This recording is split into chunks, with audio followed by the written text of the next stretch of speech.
사람들은 약속을 하고도 그 약속을 잊어버리고 살 때가 많습니다. 하지만 우리 하나님은 약속을 반드시 지키시는 하나님이신 줄로 믿습니다. 기독교는 약속의 종교라 할 수 있습니다. 구약과 신약은 모두가 다 약속입니다. 옛 약속, 구약, 새로운 약속, 신약. 하나님은 약속하심으로 스스로 그 약속에 구속되시고 그 약속을 기초로 해서 일하시고 역사하십니다. 그래서 신앙생활은 하나님의 약속의 말씀을 믿고 사는 것이 바로 신앙생활이라고 할 수 있습니다. 아브라함은 창세기 12장 2절 말씀, 이 말씀을 약속의 말씀으로 붙들고 신앙생활을 시작했어요. 이 창세기 12장 2절 말씀 함께 읽어볼까요? 내가 너로 큰 민족을 이루고 내게 복을 주어 내 이름을 창대하게 하리니 너는 복이 될지라. 아멘. 아브라함이 이 창세기 12장 2절 말씀을 약속의 말씀으로 붙들고 신앙생활을 시작한 후 20년, 그 후로부터 25년의 긴 세월이 흘렀습니다. 그 25년의 세월 동안 아브라함은 때로는 그 약속을 잊어버리고 많이 넘어지기도 했습니다. 하지만 하나님은 그 약속을 기초로 아브라함을 인도해 주시고 그의 인생 가운데 신실하게 그 약속을 이루어 가셨습니다. 오늘 우리는 이 본문 말씀을 통해 약속을 성취해 주시는 하나님의 은혜가 아브라함에게 말씀으로 약속하시고 그 말씀을 성취하신 하나님의 은혜가 오늘 나에게 주신 약속의 말씀을 성취하시는 은혜를 경험하는 우리 모든 성도들이 되시기를 주님의 이름으로 축복합니다. 하나님은 아브라함에게 약속하시기를 내 이름을 창대하게 하리라 그렇게 약속하셨습니다. 이름을 창대하게 한다고 하는 뜻은 내 이름을 유명하게 해주겠다 그런 의미지요. 이 말씀대로 아브라함의 이름이 아브람에서 아브라함, 보통 아버지에서 여러 민족의 아버지로 이름을 계명해 주셨고 또 창세기 23장 6절에 보면 하나님의 방백이라고 했고요. 또 야고보서 2장 23절에 보면 아브라함을 하나님의 벗이라고 친구라고 했고 또 시편 105편 5절 6절에 보면 아브라함에게 여호와의 종이라고 했습니다.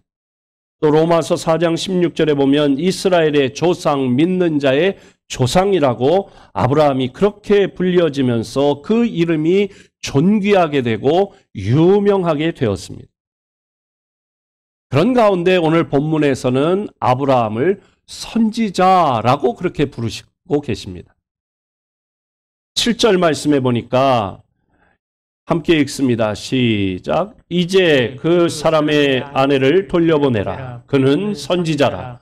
그가 너를 위하여 기도하리니 내가 살려니와 내가 돌려보내지 아니하면 너와 내게 속한 자가 다 반드시 죽을 줄 알지니라. 아멘. 여기 아브라함을 일컬어서 선지자라고, 그는 선지자라고 그렇게 부르십니다. 선지자는 하나님의 뜻을 나타내는 하나님의 대언자입니다.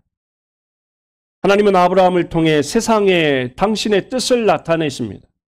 그러므로 아브라함은 아주 중요한 인물인 것입니다. 그런데 정작 아브라함은 그 사실을 깨닫지 못하고 있습니다. 자기가 얼마나 중요한 인물인지, 하나님이 자기를 어떤 자로 세우시고 또 대우하시는지 자기의 신분을 잘 깨닫지 못했어요. 아브라함은 자신의 존재를 그래서 과소평가하고 말았습니다. 자기 문수를 모르고 교만한 것도 문제지만 하나님의 자녀들이 자기의 존재를 모르고 사는 것도 큰 문제인 것입니다. 그러면 아브라함이 자기 존재를 과소평가하며 살 때 어떤 실수를 했을까요? 첫째는 구습을 완전히 버리지 못했어요. 잘못된 습관을 완전히 버리지 못하고 또 반복해서 그 실수를 범하는 거예요. 2절에 보면 아브라함은 남방으로 이사하여 그랄 땅에 거주하려 할 때에 다시금 자기 아내 사라를 누이라고 속였어요. 창세기 12장 13절을 보면 아브라함은 과거에 신앙 초기에 먹을 것을 구하러 애굽으로 내려갔을 때에 자기 아내를 누이라고 속인 적이 있습니다. 아브라함은 똑같은 실수를 창세기 12장에서 했던 실수를 여기 창세기 20장에 또 그랄 땅에서 애굽에서 했던 실수를 그랄 땅에서 두 번이나 똑같은 실수를 반복해서 범하고 있는 것입니다. 신앙의 초기라면 이해할 수 있습니다. 그런데 지금은 아브라함이 초신자가 아닙니다. 신앙생활 시작한 지 25년이 되는 때입니다. 이것은 아브라함이 자기 존재가 어떤 존재인가를 잘 인식하지 못했기 때문입니다. 여러분, 우리의 신앙이 성장한다고 하는 것은 썩어져가는 잘못된 옛날 습관을 따르던 그런 옛사람을 벗어버리고 의와 진리의 거룩함으로 지으심을 받은 새 사람을 입는 것이 우리의 신앙이 성장하는 과정인 줄로 믿습니다. 지금 아브라함은 그를 바라보는 많은 신앙의 후배들이 자기 주변에 있어요. 그는 지금 영적인 어른인 것입니다.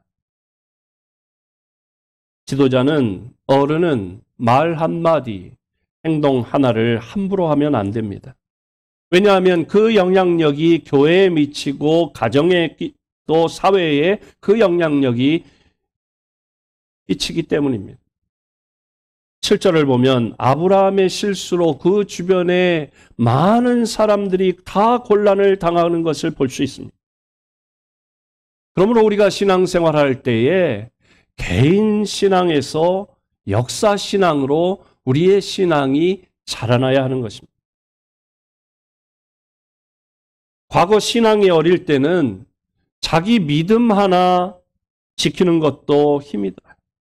주일 성수하는 거, 11조 하는 거, 뭐 이런 거 하나가 다 힘들고 아깝고 어려워요. 그래서 개인의 신앙 투쟁에 안간힘을 씁니다. 몸부림을 칩니다. 그러나 신앙이 어른이 되었다는 것은 자기 한 생명만을 돌보는 것이 아니라 가족과 이웃의 생명을 돌볼 줄 알아야 하는 것입니다. 나 한 사람의 신앙이 어떤 영향을 미칠까 하는 걸 생각하고 행동해야만 하는 것입니다. 나의 말 한마디가 주변에 있는 사람을 아프게 할 수도 있고 죽일 수도 있는데, 그러니까 말을 함부로 할 수가 없는 거예요. 이제 아브라함은 여러 민족의 아버지입니다. 이름도 그래서 아브라함에서 아브라함으로 바뀌었습니다. 또 중보 기도자로서 하나님의 벗이라고까지 칭함을 받은 사람입니다. 오늘날 교회로 말하면 아브라함의 위치는 이제 장로님이 된 거예요. 그런데 또 반복된 실수를 범하는 것은 역사신앙이 없기 때문입니다. 역사신앙이 없다는 것은 하나님 앞에서 자기 존재의 중요함을 깨닫지 못하기 때문입니다.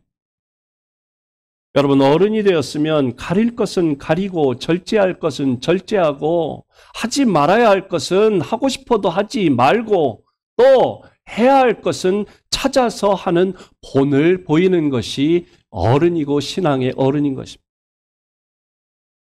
예수님께서 제자들을 훈련하실 때에도 이 점을 강조하셨습니다. 예수님께서 풍랑이 있는 바다 위를 걸어서 제자들에게 오시는 걸 보고 제자들은 두려워했고 놀랐습니다.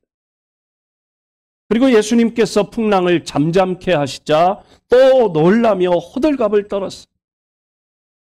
왜 제자들이 이렇게 두려워하고 놀라는가에 대해서 성경은 이렇게 코멘트합니다. 마가복음 6장 52절에 보니까 이는 그들이 그 떡대시던 일을 깨닫지 못하고 도리어 그 마음이 둔하여졌음이러라. 물고기 2마리와 보리떡 5개로 5,000명을 먹이시고도 12광주리가 남는 그런 기적을 행하신 것을 그 자리에서, 그 현장에서 목도하고도 그런 기적을, 그런 은혜를 한번 경험했으면 그걸 기초로 해서 예수님에 대해서 더 깊이 깨닫고 신앙이 더 깊어져야 하는데 그렇지 못했다는 거예요. 역사성이 없다는 것입니다. 역사성이 없으면 깨닫지 못하고 반복해서 실수를 하고 어린아이처럼 행동하는 것입니다. 여러분, 어른들은 수많은 살아오면서 많은 경험을 바탕으로 해서 실수를 줄이고 또 위급하고 두려운 그런 환경 속에서도 사람들을, 주변에 있는 자녀들이나 또 주변에 있는 사람들을 안정시키고 도와야 하는 것이 어른의 역할입니다. 주님은 우리가 이런 사람이 되기를 원하시는 줄로 믿습니다. 이번에 우리가 코로나를 겪으면서도 우리의 신앙이 더 연단되고 단단한 신앙이 될 수 있기를 바랍니다. 이런 자기 존재에 대한 깨달음이 없는 사람에게 아브라함이 두 번째 실수한 것은 무엇입니까? 사람을 두려워하게 되었습니다. 아비멜렉에게 자기를 속였다고 책망을 받습니다. 그러자 아브라함이 뭐라고 변명합니까? 11절에 보니까 아브라함이 이르되 이곳에서는 하나님을 두려워함이 없으니 내 아내로 말미암아 사람들이 나를 죽일까 생각하였음이요. 아멘. 제가 이 말씀을 이제 묵상하면서 그런 생각이 들었어요. 사라는 정말 미인이었는가 보다. 사라 지금 나이가 90이에요. 89이나 90쯤 된 나이예요.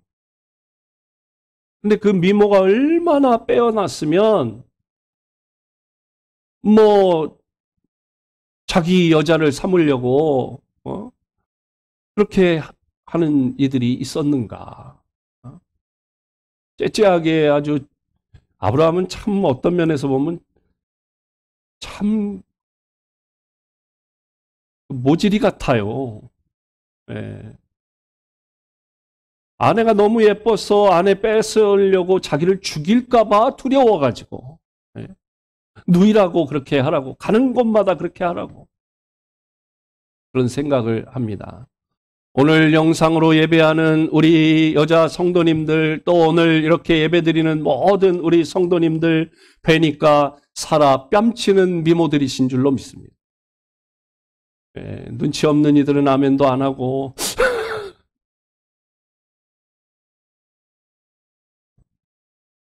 근데 이 아브라함을 보니까요, 사람을 두려워했어요. 여러 민족의 아비요, 또 열 왕들의 아비인 아브라함이 사람을 두려워해서야 되겠습니까? 자기 말 한마디면 다 움직일 텐데. 아브라함은 아직도 자신의 신분에 대해서 제대로 인식하지 못하고 있습니다. 그러니까 아비멜렉한테도 책망을 받는 거예요. 여러분, 저와 여러분은, 우리는 하나님의 자녀인 줄로 믿습니다. 하나님은 빛이십니다. 그러면 우리는 빛의 자녀가 되었습니다. 세상 사람은 어둠의 자식들입니다. 어둠과 빛 중에 싸우면 누가 이겨요? 빛이 이기지요. 칠흑같이 어두운 밤이었더라도 동력에서 해가 떠오르면 어둠은 썩 물러가게 되어 있습니다. 빛과 어둠이 싸우면 빛이 이기는 거예요. 어둠은 빛 앞에 꼼짝도 못합니다. 우리는 빛의 자녀답게 살아야 할 줄로 믿습니다. 두려움을 물리치고 하나님의 자녀답게 당당하게 사시기를 바랍니다. 사람 두려움의 대상이 아닌 거예요. 믿음이 어렸을 때는요, 믿음이 없을 때는요, 하나님을 두려워하지 않고 사람을 두려워하는 거예요. 그러나 믿음이 들어가면 하나님을 두려워할 줄 알고 사람은 두렵지 않은 거예요. 왜? 하나님이 나와 함께 하시는데, 내가 하나님의 자녀인데 사람을 두려워할 이유가 없는 거예요.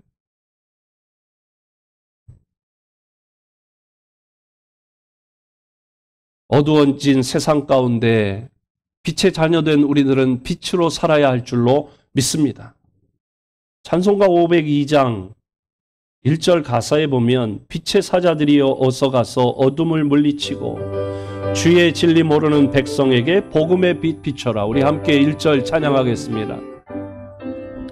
빛의 사자들이여 어서 가서 어둠을 물리치고 힘차게 주의 진리 모르는 백성에게 복음의 빛 비춰라. 빛의 사자들이여 복음의 빛 비춰라. 죄로운 밤 밝게 비춰라. 빛의 사자들이여 빛의 사자들이여 빛의 사자들이여 복음의 빛 비춰라. 죄로운 밤 밝게 비춰라. 빛의 사자들이여. 할렐루야. 아멘. 저와 여러분 빛 되신 하나님의 자녀된 빛의 자녀요 빛의 사자입니다. 그러므로 어두운 세상을 두려워하지 말고 어두운 세상 사람들을 두려워할 필요 없이 당당하게 빛의 자녀답게 살아가는 복된 성도들이 되시기를 주님의 이름으로 축복합니다. 자기 존재에 대해서 인식하지 못한 아브라함은 세 번째로 하나님에 대한 인식이 부족해서 실수하고 넘어졌던 것입니다. 자기 존재를 모른다는 것은 아브라함을 존귀하게 하신 하나님의 존재에 대한 인식이 부족했다는 것입니다. 13절에서 아브라함이 이렇게 말합니다. 하나님이 나를 내 아버지의 집을 떠나 두루 다니게 하실 때에 내가 아내에게 말하기를 이후로 우리가 가는 곳마다 그대는 나를 그대의 오라비라 하라. 이것이 그대가 내게 베풀 은혜라 하였었노라. 적어도 여러분의 신랑들은 이렇게 얘기하진 않지요. 네, 감사하세요. 얼마나 남자다워요. 네, 감사한 줄 아시고 남은 여생 행복하게 사시기를 바랍니다. 이 말 속에는요, 아브라함이 얼마나 하나님을 모르고 있는지를 우리에게 보여주는 거예요. 뭐라고 말합니까? 아버지 집에 있을 때는 하나님이 함께 하시지만 집을 떠나 세상으로 가면 하나님 없이 내 삶은 내가 책임지고 살아야 한다. 그런 생각인 것입니다. 하나님은 무소부재하신 하나님, 어느 곳에나 하나님은 계시는 줄로 믿습니다. 우리가 어느 곳에 가든지 하나님이 우리와 함께 하시는 줄로 믿습니다. 그런데 아브라함이 그런 하나님을 제대로 인식하지 못하는, 또 하나님은 세상의 모든 세상을 주관하시고 세상의 왕들도 주관하시는 하나님이신 것을 아브라함이 제대로 인식하지 못했다는 것입니다. 하나님은 우리가 어디를 가든지 우리와 항상 함께하고 세상 모든 온 세상을 주관하고 다스리시는 하나님이신 줄로 믿습니다. 우리가 예배 드릴 때만, 성전에 있을 때만 하나님이 우리와 함께 하시는 게 아니에요. 우리가 예배 드릴 때, 성전에 있을 때에도 하나님이 함께 하시지만 성전 밖을 나서 우리가 어디로 가든지 어느 순간에든지 하나님은 우리와 함께 하시는 하나님이신 줄로 믿습니다. 이런 하나님에 대한 온전한 믿음으로 살아갈 때에, 세상을 살아갈 때에 우리는 두려움을 물리치고 승리할 수 있는 줄로 믿습니다. 아브라함은 자기 존재에 대해서 제대로 깨닫지 못했을 때 이런 실수를 범했습니다. 이런 아브라함을 하나님이 어떻게 도와주십니까? 첫째는 아비멜렉의 집에 태를 닫으셨다고 했습니다. 하나님께서는 아비멜렉에게 나타나서 아비멜렉을 꾸짖으시고 사라를 돌려보내라고 그렇게 말씀하셨습니다. 그리고 아비멜렉이 사라를 빼앗아서 자기 아내로 삼으려고 했던 그 일 때문에 아비멜렉과 아비멜렉의 아내와 아비멜렉의 여종들의 태문을 닫으셨다. 그렇게 말씀하는 거예요. 하나님은 반복해서 실수하는 아브라함에게 크게 실망을 느끼고 고생하도록 너희 놈 자식 고생 한번 해봐라. 그렇게 내버려 두실 수도 있잖아요. 그런데 하나님은 아브라함과 언약하신 대로 아브라함이 믿음으로 하나님을 따라오거나 하나님을 제대로 깨닫지 못하고 실수를 범하거나 언제나 하나님은 아브라함 편이 되셔서 어떤 경우에도 아브라함을 보호하시고 아브라함을 돌봐주신 줄로 믿습니다. 하나님의 은혜가 아니었다면 아브라함이 아브라함 될 수 없었던 거예요. 하나님의 은혜가 아니었다면 오늘 저와 여러분도 살아남을 수 없는 존재들일 것입니다. 참으로 하나님의 은혜는 크고 놀라운 줄로 믿습니다. 그러므로 하나님을 믿고 의지하며 사는 성도는 후회함이 없이 승리하게 되는 줄로 믿습니다. 두 번째로 하나님께서는 아브라함을 선지자로 세워주셨습니다. 7절에 보니까 함께 다시 읽어볼까요? 시작. 이제 그 사람의 아내를 돌려보내라. 그는 선지자라. 그가 너를 위하여 기도하리니 내가 살려니와 내가 돌려보내지 아니하면 너와 내게 속한 자가 다 반드시 죽을 줄 알지니라. 아멘. 17절에 보니까 아브라함이 하나님께 기도하며 하나님이 아비멜렉과 그의 아내와 여종을 치료하사 출산하게 하셨으니 아멘. 이로써 아브라함은 자기의 신분이 얼마나 귀중한지를 깨닫게 되었습니다. 사람을 두려워했고 사라가 후궁으로 끌려가도 말 한마디 못하던 아브라함이었지만 알고 보니까 아브라함은 아비멜렉보다 높은 신분이었던 거예요. 아브라함은 아비멜렉의 머리에 손을 얹고 안수기도 해 주었습니다. 아비멜렉은 무릎을 꿇고 그 기도를 받았습니다. 이때 어떤 역사가 나타났다고요? 17절에 보니까 아브라함이 하나님께 기도하며 하나님이 아비멜렉과 그의 아내와 그의 여종을 치료하사 출산하게 하셨다. 아브라함의 기도는 역사하는 힘이 있었고 하나님이 그와 함께 하셨습니다. 왜요? 그는 나의 선지자라. 아브라함이 기도하면 사람을 살릴 수도 있고 죽일 수도 있고 아브라함이 기도하면 축복할 수도 있고 저주할 수도 있는 존귀한 자라고 하는 것을 아브라함이 깊이 깨닫게 된 것입니다. 하나님은 아브라함을 존귀하게 세워주셨어요. 내 이름을 창대하게 하리라. 내 이름을 유명하게 해주겠다. 약속하신 대로 아브라함을 존귀하게 세워주셨습니다. 아브라함의 실수로 세상 사람들 앞에서 추락했던 아브라함의 위상을 한 방에 세워주셨어요. 이것은 바로 하나님의 약속의 성취입니다. 내가 너를 창대하게 하리라고 하신 그 말씀을 이루어 주신 거죠.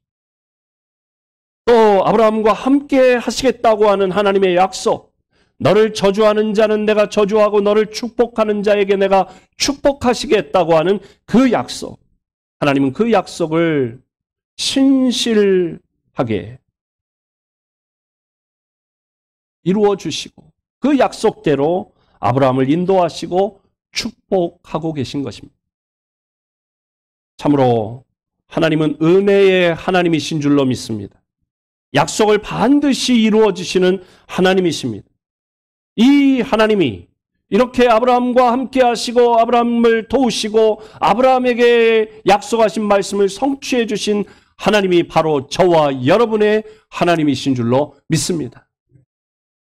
때로 우리들도 아브라함처럼 반복된 실수로 믿는 성도의 체면을 구기고 세상 사람에게조차 무시당할 때도 있습니다.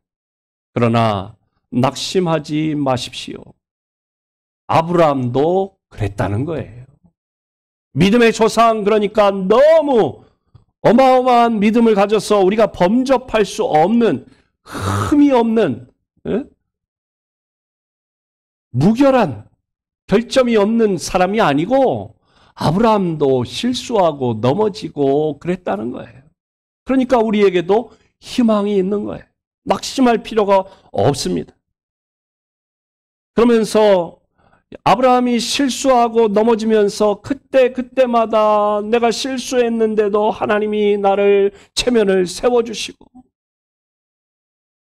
선지자의 권세를 주시고, 그래서 하나님의 은혜를 체험하고 회개하고 깨닫고 그리고 믿음의 조상으로 세워져 갔던 것입니다.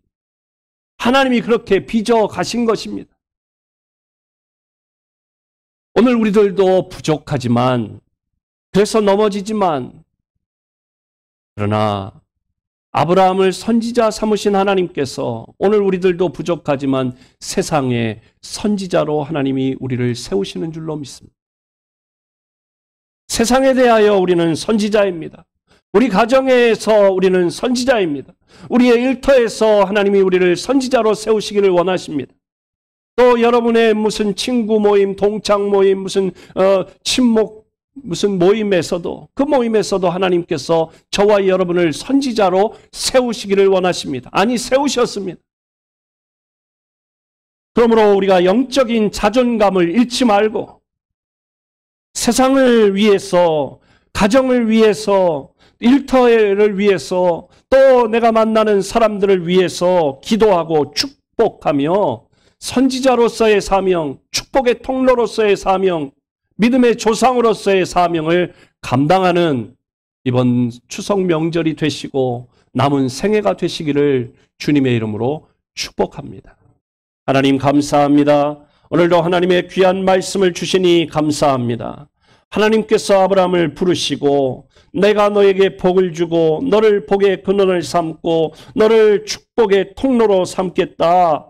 내 이름을 창대하게 하겠다 약속하신 말씀을 그의 생애 가운데 이루시고, 그가 때로 믿음이 없어, 믿음이 연약해져서 제대로 깨닫지 못하여 실수를 반복할지라도 하나님께서 그를 세워주시고 약속하신 말씀대로 그를 빚어주시어서 그를 믿음의 조상으로, 축복의 통로로, 그를 선지자로 사용하신 것처럼 오늘 하나님께서 우리를 세상의 선지자로, 가정의 선지자로, 우리의 일터 사업장의 선지자로, 우리 모임의 선지자로 세워주시고 우리로 하여금 세상을 위하여 기도하고 축복하며 축복의 통로로 사용하기를 원하시는 하나님, 오늘 우리를 그렇게 사용하시고자 하시는 하나님의 은혜에 감사합니다.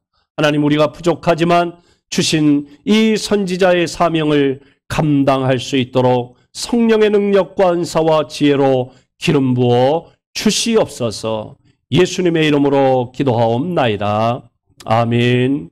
다 자리에서 일어나 우리 찬송가 540장 3절로 하나님께 찬양드립니다.